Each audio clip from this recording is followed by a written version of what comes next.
90 días de haber jurado ante Dios y nuestro pueblo asumir las competencias del Ejecutivo Nacional. Han sido días llenos de lucha y sacrificio los que hemos vivido, pero siempre llenos de la firme convicción de que vamos para adelante con nuestra ruta. Cada día ha sido indispensable para llegar aquí. Muy cerca del 1 de mayo, fase decisiva de la Operación Libertad. Apenas hace unos meses, en enero, éramos un pueblo desmotivado, buscando esperanza. Hoy, qué distintos somos hoy. Hoy somos un pueblo crecido, que va con todo y muy pronto recobrará su libertad. Hoy contamos con el reconocimiento de casi 60 países. La mayoría de ellos hace un año consideraban que no se podía cuestionar la autoridad del usurpador. Tenemos el respaldo de la OEA, Grupo de Lima, Estados Unidos, Unión Europea, Colombia, Brasil, el BID. Nombramos más de 40 embajadores, recuperamos sedes diplomáticas en Estados Unidos, Colombia, Panamá y Costa Rica. Protegimos los activos de Venezuela, evitando el saqueo de lo que le pertenece a nuestro pueblo. Tomamos el control de Citgo y nombramos la Junta Administrativa de Equivén. Contamos con apoyo para evitar que el usurpador evada las sanciones de la comunidad internacional. Decretamos la prohibición de envío de petróleo a Cuba. Aprobamos la ley de amnistía y el acuerdo para la incorporación, reinstitucionalización y fortalecimiento de la FAN. Contamos con más de 1000 funcionarios de la FAN que han decidido ponerse del lado de la Constitución y el pueblo, y muchos más se siguen sumando, demostrando no solo descontento, sino que hay conciencia dentro de las Fuerzas Armadas. Contamos con 3 centros de acopio que continúan recibiendo ayuda humanitaria, ubicados en Cúcuta, en Curazao y Roraima. El usurpador y su régimen se vieron obligados a reconocer que existe una crisis humanitaria compleja generada por ellos. Han ingresado toneladas de ayuda humanitaria en nuestro país. Recordamos más de 100 millones de dólares que están resguardados y destinados a atender la emergencia y contener la emergencia sanitaria. Creamos el programa de ayuda humanitaria para Venezuela y voluntarios por Venezuela, con más de 700.000 venezolanos registrados listos para accionar. Miles de venezolanos están siendo atendidos en campamentos humanitarios. También elaboramos un plan país, para que una vez cese la usurpación, lograr superar rápidamente la profunda crisis en la que nos encontramos de la forma más efectiva. Y lo más importante, seguimos con fuerza en las calles, llevando adelante la Operación Libertad, la fase máxima de presión y sostenida para lograr el cese de la usurpación. Estamos listos, Venezuela, el 1 de mayo, más fuertes que nunca para conseguir nuestra libertad. Vamos con todo, Venezuela, no quedan dudas, vamos bien. Este es el video que circuló el día de ayer en redes sociales y que de alguna manera conmemora estos 90 días de la presidencia interina de Juan Guaidó, donde quiso de alguna forma sintetizar las acciones, lo que se ha concretado a lo largo de estos 90 días. Para comentar, para analizar en perspectiva lo que han sido estos 3 meses, quiero saludar en nuestros estudios en Washington a Héctor Chamis, profesor del Centro de Estudios Latinoamericanos de la Universidad de Georgetown y columnista hoy de Infobaes. Héctor, buena tarde, gracias por acompañarnos. Hola, Idania, muchas gracias a ustedes. No, gracias a ti por acompañarnos siempre. Ya eres uno de nuestros analistas permanentes en NTN 24. Héctor, vamos de lo general a lo concreto. ¿Cómo se ve en perspectiva desde afuera estos 90 días de la interinidad de Juan Guaidó?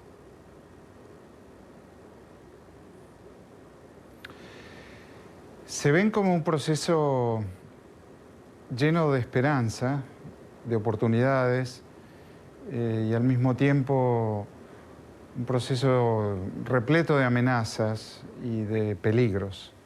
Se ve como un tremendo avance si uno piensa en la figura de Juan Guaidó, en el liderazgo que expresa, en su decisión, su determinación, su valentía al mismo tiempo.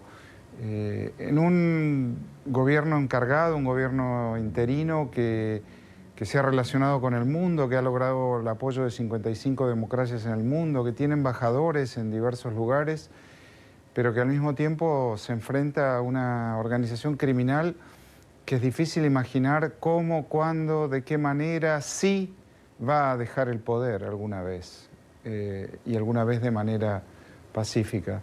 Lo del 1 de mayo me genera expectativa, pero también, debo decir, me genera temor en lo personal. Y este es este camino de transición, ¿verdad? Ahora, ¿por qué te genera temor el 1 de mayo? ¿Por qué has hecho hincapié en esa frase de que te genera temor a nivel personal? No, me genera temor porque creo que es un momento definitorio donde puede haber una gran decepción si esa manifestación no es masiva y el riesgo además que esa manifestación, esa marcha a Miraflores nada menos, termine con mucha sangre. Esa es la realidad, eso es lo que me pongo a pensar. Y en cualquiera de las dos opciones es complicado. Me cuesta imaginar, debo decir, que bueno, una marcha a Miraflores termine con la usurpación de Nicolás Maduro. Ojalá, ¿no? Pero es un momento tan... sí, de temer, un momento de aquí hasta el 1 de mayo de enorme tensión en Venezuela, quiero pensar. Y para todos aquellos que, venezolanos o no, fuera de Venezuela, hemos estado acompañando este proceso desde hace bastante tiempo. Doctor, ya que estamos en la fecha del 1 de mayo, ¿cómo convencer a los venezolanos que es importante continuar en las calles? Que es precisamente esta presencia masiva de venezolanos acompañando a Guaidó en cada convocatoria, lo que ha logrado este apoyo internacional que tenemos en este momento, como no lo habíamos tenido antes. ¿Cómo hacer entender que por supuesto que hay cansancio, pero que hay que seguir, porque estamos en un momento particularmente importante?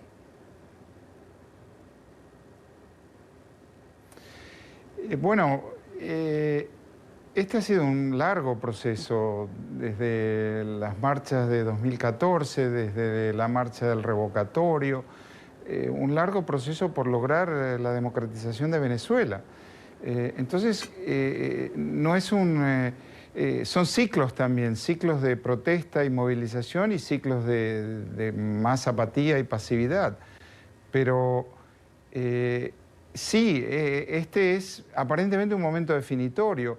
Lo que Juan Guaidó ha logrado es, desde luego, extraordinario. Los otros días en Maracaibo, ¿verdad? Su llegada en lancha, sorteando todo tipo de obstáculos presentados por el régimen, y así todo llegar y hablarle a una multitud que salió a la calle. Pero Miraflores es donde está Nicolás Maduro, es virtualmente un búnker, con la protección de los cubanos y de varios cordones de seguridad. Entonces, bueno, ¿qué significa ir a Miraflores en última instancia? Y cómo lograr que una población que no tiene luz, que no tiene agua, que vive de corte en corte, que tiene que bueno, subir a sus departamentos por escalera, salir ese día a la calle. Sí. Es épico, es épico lo de Juan Guaidó. Quiero que quede claro eso, Idania. Lo de Juan Guaidó es épico. Ojalá tenga la fuerza y el apoyo necesario para continuar y para lograr ese cometido.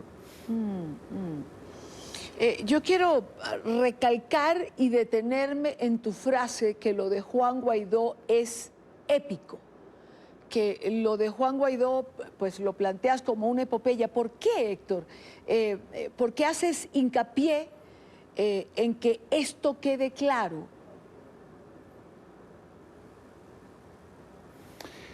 Bueno, porque se ha generado en las últimas semanas un cierto pesimismo. La expectativa es menor, las promesas hechas no se cumplieron, allí está Maduro, sí. Pero nadie está en los zapatos de Juan Guaidó. Nadie como Juan Guaidó llega a un lugar sorteando todo tipo de dificultades y arriesgando su propia vida e integridad. Y se sube al techo de una camioneta para hablarle a una multitud que ha depositado esperanza en él. Y que se ha transformado además en un líder institucional, en el sentido que el carisma que tiene no lo usa demagógicamente, lo usa para reafirmar la institucionalidad. Yo estoy absolutamente admirado de lo que ha logrado Juan Guaidó. Entonces, claro, es un proceso en zigzag, no es un proceso lineal, y allí sigue él, ¿no? Y allí sigue él y los que lo acompañan y lo tienen rodeado y han arrestado a su más estrecho colaborador y amenazan a los demás. Y Juan Guaidó sigue. Entonces, es heroico, es verdaderamente heroico. Y de vuelta, ojalá logre su cometido. Yo creo que si Juan Guaidó fracasa en esta ocasión, bueno, el futuro de Venezuela va a ser muy oscuro, mucho más oscuro de este presente que de por sí es tremendamente problemático y oscuro, literal y figurativamente hablando, ¿no? Héctor, ¿qué tiene Venezuela hoy que no tenía hace 90 días atrás?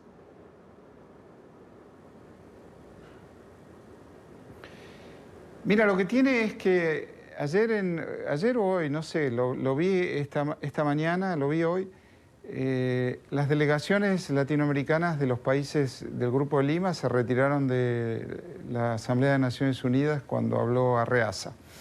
Eso es lo que tiene Venezuela.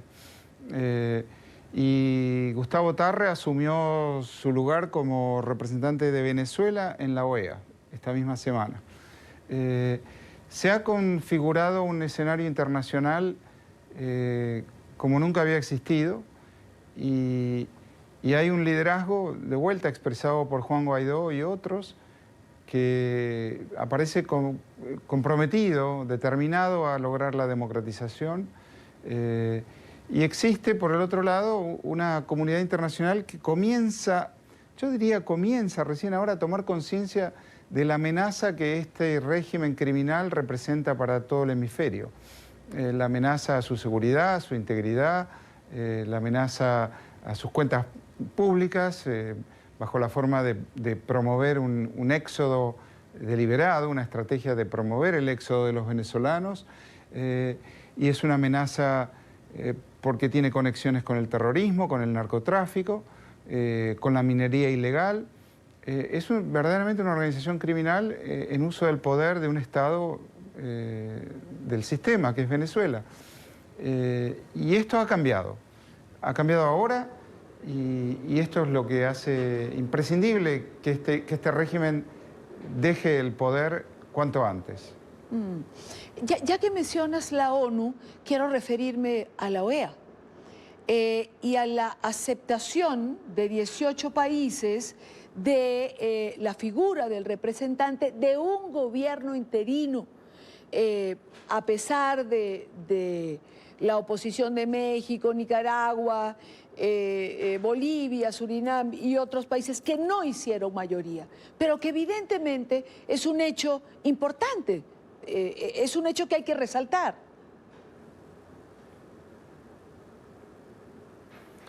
Lo es muy importante. El representante, el embajador Tarre, dio un excelente discurso ese día, señalando la constitucionalidad de su designación, el carácter fraudulento de aquellas elecciones del 20 de mayo de 2018 que Maduro reclama como éxito y como habilitante de su presidencia, que fueron elecciones fraudulentas. Explicó en detalle por qué fueron fraudulentas, explicó cuál es el componente constitucional, los artículos de la Constitución que, ante la ausencia de un presidente legítimamente electo, devuelven la autoridad del Ejecutivo en la presidencia de la Asamblea Nacional. Y fue contundente, claro, calmo y certero en su apreciación, y eso fue muy importante. Y bueno, el mero hecho de escuchar esa voz representando a Venezuela después de 20 años de escuchar otras voces y de otras voces que en los últimos 4 o 5 años eran verdaderamente calamitosas. Entonces eso también es importante. Es difícil reconocer los pequeños logros cuando el más importante no ha ocurrido todavía, pero yo creo que los pequeños logros son requisito para ese otro logro importante que es la terminación de este régimen usurpador. Héctor, y una última pregunta que me gustaría un comentario tuyo en relación a... Hemos hablado en otras oportunidades de que Estados Unidos no tiene ninguna intención de invadir Venezuela ni de ocupar militarmente, pero quiero referirme a ese goteo constante, permanente, en un lugar tan simbólico entre la frontera colombo-venezolana como el puente Simón Bolívar, de senadores y representantes a la Cámara, tanto republicanos como demócratas. Hoy ha estado el senador Reed Scott, pero hemos visto en otras oportunidades a Marco Rubio, Mario Díaz Balart, Donna Chalala, es decir, al propio secretario Pompeo a hacer presencia allí. ¿Cuál es el significado? ¿Cuál es tu lectura?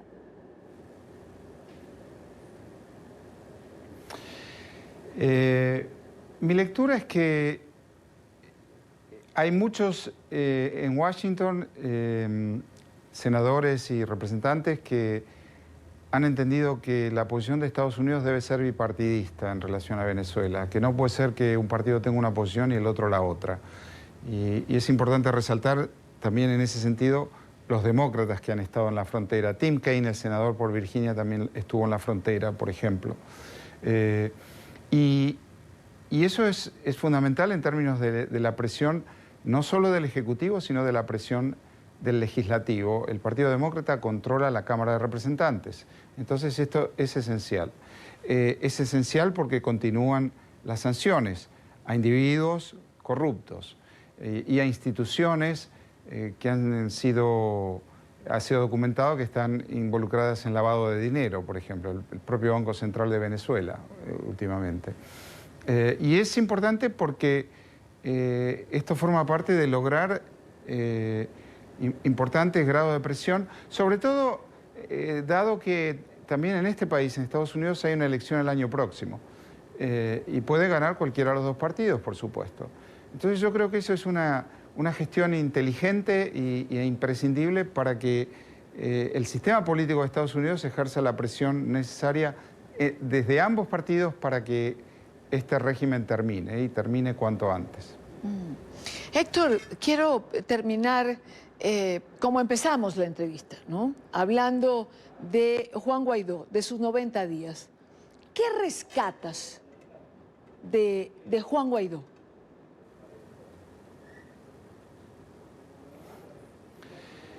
Su tremenda convicción, su decisión, su capacidad de vincularse a los venezolanos de una manera directa, su claridad en muchos casos, su claridad. ¿Tú te acuerdas cuando Juan Guaidó empezó aquel 10 de enero, verdad? No, 5 de enero fue. ¿Y quién es Juan Guaidó? Nos preguntábamos. Un diputado joven, extremadamente joven, y que creo que ha estado a la altura de las circunstancias. Ha salido de Venezuela, ha vuelto a Venezuela, ha desafiado al régimen como nadie. ¿Tú te acuerdas cuando fue a Colombia y a la reunión del Grupo de Lima y volvió luego sí, claro, en avión por Maiquetía? Y desafiando al régimen claro, como nadie. Y desafiar no es por deporte, porque desafiar es mostrar que en definitiva es un régimen débil. Recurre a la represión y al amedrentamiento porque es muy débil. Y ese es el valor de esa escena en particular. Entonces, vuelvo a decir, estos 90 días han sido magníficos desde ese punto de vista. sí. Este es un régimen de 90 días, de 20 años. Y Juan Guaidó lo ha desestabilizado como nadie en 90 días. Yo quiero quedarme con esa frase, ¿no? Es un régimen de 20 años y Juan Guaidó lo ha desestabilizado en 90 días. Y claro que me acuerdo de que regresó por Maiquetía porque yo fui la periodista que le preguntó por dónde va a regresar a Venezuela. Y él me contestó, recuerdo allí, en el puente de Tienditas, por Maiquetía, como regresan los presidentes. En Cúcuta. Exactamente. Y así fue. lo hizo. Así fue. Se lo preguntaste en Cúcuta. Así es. Fue. Así es, y me contestó lo que hizo. Soy testigo ¿no? de eso también. Lo sé, fue un momento que compartimos. Héctor, sí. Como siempre, muchas gracias por acompañarnos. A vos y Dania, hasta siempre. Hasta siempre, buena tarde.